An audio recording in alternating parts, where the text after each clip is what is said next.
Chers amis, Hanouka Sameach, comme on le disait hier, Antiochus a adressé une prière à l'Éternel. Il lui a dit: Hachem, s'il te plaît, guéris-moi. Regarde, j'ai plus aucune force, tout le monde m'a abandonné. Et il pensait qu'ainsi, Akadosh Baruch Hu allait le guérir. Mais Hachem n'a pas écouté cette fila. Il savait que c'était une fila complètement intéressée, qu'il n'était pas du tout honnête, et Hachem ne l'a pas guéri. Et finalement, assez rapidement, Antiochus va mourir.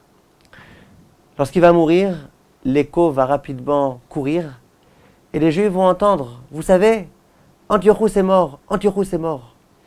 Et alors, dans tous les endroits de Yerushalayim et des contrées, il y avait l'écho qui commençait à courir. Et on disait aux gens: ça y est, vous pouvez sortir de vos grottes, vous pouvez maintenant étudier la Torah devant tout le monde. La guerre est finie, Antiochus est mort. Et les gens sortaient des grottes, les enfants avec leur Guémara, les hommes, les femmes, les adultes, les vieillards. Enfin, Baruch Hashem, on pouvait étudier tranquillement. Lorsqu'il y a eu cet écho, il y a eu pas mal même de non-juifs qui s'étaient associés au combat contre les juifs et qui ont dit: mais vraiment, ce peuple, qu'est-ce qu'ils sont forts, qu'est-ce qu'ils sont puissants, qu'est-ce qu'ils sont saints. Ils ont réussi finalement à l'emporter contre tous ces ennemis gigantesques. Ils se sont dit: ouais, si leur Dieu il s'en prend un jour à nous, si un jour, de la même façon qu'il a tué Antiochus et toutes ses armées, il décide de nous tuer à nous aussi. À ce moment-là, ils ont fait tchouva. Ils ont dit: Hachem, Hachem, c'est toi qui avais raison. Ton peuple, c'est le peuple qui a raison. Et puis vraiment, on est désolé. Hachem, s'il te plaît, ne te venge pas de tout le sang qu'on a fait couler. Et c'est comme ça que toutes les nations ont commencé à chanter à Hachem, ainsi qu'on dit dans le Hallel: Allélu et Hachem kol goïm, shabechu kol haoumim. Toutes les nations du monde un jour viendra où elles remercieront, où elles rendront hommage à Kadosh Baruch Hu.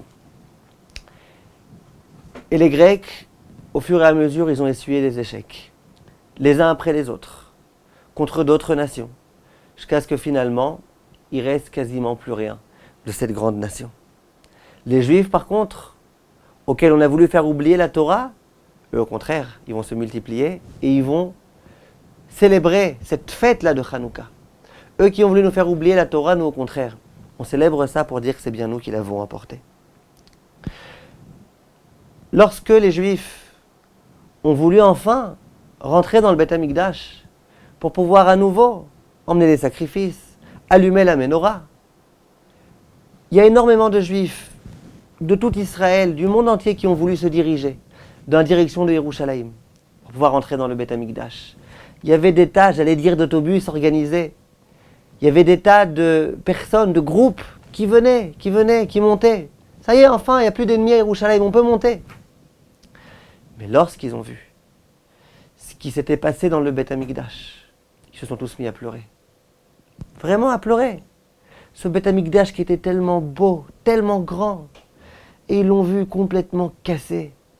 Ils ont vu les portes extérieures, toutes les fameuses chomot dont on parle, les fameuses barrières qui étaient tout autour. Tout ça qui était complètement détruit. Ils se sont mis à pleurer. Est-ce possible de voir une telle chose? Ça fait tellement de peine. Et lorsqu'ils sont rentrés à l'intérieur du Beth Amikdash, et qu'ils ont vu une grande idole dans le Beth Amikdash, et plein de porcs qui étaient par terre, qui avaient été sacrifiés, ils ne pouvaient pas accepter une telle chose. Mais que faire? Il faut avancer. Alors à ce moment-là, ils ont décidé de purifier le Beth Amikdash. Ils se sont mis à nettoyer le Beth Amikdash.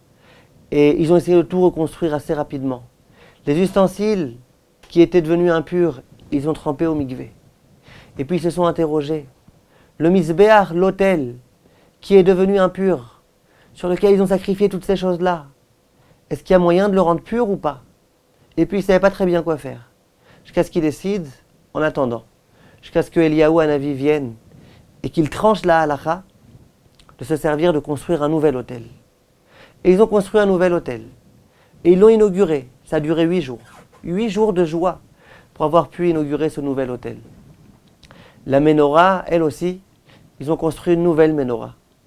Au début, ils n'avaient pas suffisamment d'argent pour construire une Ménorah en or. Alors, ils ont construit une petite Ménorah toute simple, Plus tard, ils vont construire une menorah d'argent. Plus tard, ils vont réussir à reconstruire à nouveau une menorah en or. Et voilà que, au fur et à mesure, ils ont pu à nouveau retrouver la avoda. Jusqu'au moment où ils ont voulu allumer la menorah. Simplement, imaginez-vous, il n'y a plus d'huile. Toute l'huile était déversée par terre, toute l'huile était devenue impure, et ils cherchent. Non, alors elle est où l'huile? On ne va pas trouver un peu d'huile? Et ils cherchent, et ils cherchent, et ils cherchent. Il n'y a pas d'huile. Ils sont désespérés. Allumer avec une huile impure, c'est vrai que c'est permis d'après la halakha, étant donné que c'est pour le bien de la collectivité. Mais premier allumage après cette guerre, d'allumer comme ça avec une huile impure, c'est pas beau, c'est pas le meilleur, c'est pas l'idéal. Et ils ne savaient pas quoi faire. Jusqu'au moment où il y a eu un miracle extraordinaire. L'un des Kohanim est arrivé, il dit, ça y est, j'ai trouvé. J'ai trouvé un petit flacon d'huile. Une huile qui est fermée avec le sceau du Kohen Gadol. Une huile qui est restée intacte, qui est restée pure. Simplement, il y avait une toute petite quantité misérable. Comment ça va suffire? Le temps qu'on puisse reconfectionner une autre huile, comment ça va suffire? Et le Kohen a dit, c'est pas grave, on va mettre un petit peu d'huile, et on va allumer, et on va voir. Il a allumé la menorah dans le Khatser du Beth Amikdash. Les gens tout entiers voyaient cette menorah allumée. Et il y a eu un miracle. Le premier jour, alors qu'en principe il y avait une quantité que pour un jour, la menorah ne s'est pas éteinte. Et le deuxième jour à nouveau, elle ne s'est toujours pas éteinte. Et le troisième jour, et le quatrième jour, et le cinquième jour, jusqu'à ce que le huitième jour, au moment où ils ont réussi à obtenir une nouvelle huile pure, la menorah était encore allumée. Et ça a été un miracle extraordinaire. Un miracle qui a bien montré à tout le monde qu'Akadosh Baruch Hu est avec nous. Toute cette guerre remportée, elle a été remportée parce qu'Hachem était avec nous. Et maintenant, enfin, on peut allumer la menorah comme il faut. Miracle, miracle, miracle. On n'aurait pas pu y croire si on n'était pas habitué à tous ces miracles d'Akadosh Baruch Hu. Et les Bnei Israël étaient tous extrêmement contents. Ils ont remercié Akadosh Baruch Hu. Et étant donné que ce miracle-là, tout le monde a pu le voir vu que la menorah était allumée dans la cour du Beth Amikdash et non pas à l'intérieur, nous, en souvenir, on fait le Pirsum Hanes. Et on essaye d'allumer aussi la Chanoukia à l'extérieur, que tout le monde puisse la voir. Que tout le monde se rappelle de ce miracle. Voilà que le peuple juif était joyeux, enfin le Beth Amikdash, enfin la menorah, enfin les sacrifices qui pouvaient être apportés. Et voilà qu'une année est passée. On est arrivé au mois de Kislev. Et les Juifs se sont interrogés. Vous savez que l'année dernière, à ce même moment, c'était extrêmement joyeux. On a réussi à emporter. On a eu des miracles. Comment on va faire pour se souvenir de cela? Et c'est là que le Sanhédrin a tranché. Et a dit, c'est vrai qu'il y a eu 8 jours extraordinaires durant lesquels on a vu ces miracles. Durant lesquels on a procédé à l'inauguration du Mizbeach. Et bien ces jours-là, on va à nouveau cette année se réjouir. Et chaque année, on va instituer que chaque année, à partir du 25 Kislev, on se réjouira. Et c'est devenu les fameux jours de Hanouka. Hanouka, en souvenir de l'inauguration. La Hanor, ça veut dire inaugurer. Hanouka aussi, ça signifie Hanou, café. Que les Juifs ont enfin pu se reposer et retrouver leur étude de Torah et leur mitzvot et leur allumage de la menorah et compagnie le 25. Le 25 quoi? Le 25 Kislev. Voilà pourquoi on célèbre ces jours-ci. Et les grands de cette génération ont institué aussi qu'on dise le Halanissim dans la Tfila, dans la prière, lors du Birkat Hamazon. Il y en a qui disent que c'est Yochanan Kohen Gadol qui a institué de le dire. C'est en ce sens-là que le Roké Arva. D'autres expliquent que c'est les Hashmonaïm qui l'ont institué. Mais dans tous les cas, ces jours-là, c'est des jours fabuleux. Des jours durant lesquels on se réjouit énormément, on intensifie l'étude de la Torah. Au maximum, on rend hommage à Hachem, on chante à la Nissim, à la Pourkan, à la Gevurot, on chante tout type de chants. On rend hommage à Hachem, et dans beaucoup d'endroits. On a la coutume aussi de faire des repas, avec des beignets, avec autre chose, pour pouvoir remercier Hachem, dire des livrets Torah, au maximum. Et c'est ce qu'écrit le Yesod Veshoresh Avoda. Il dit, c'est bien après l'allumage, de raconter à ses enfants tous les miracles dont on a été l'objet.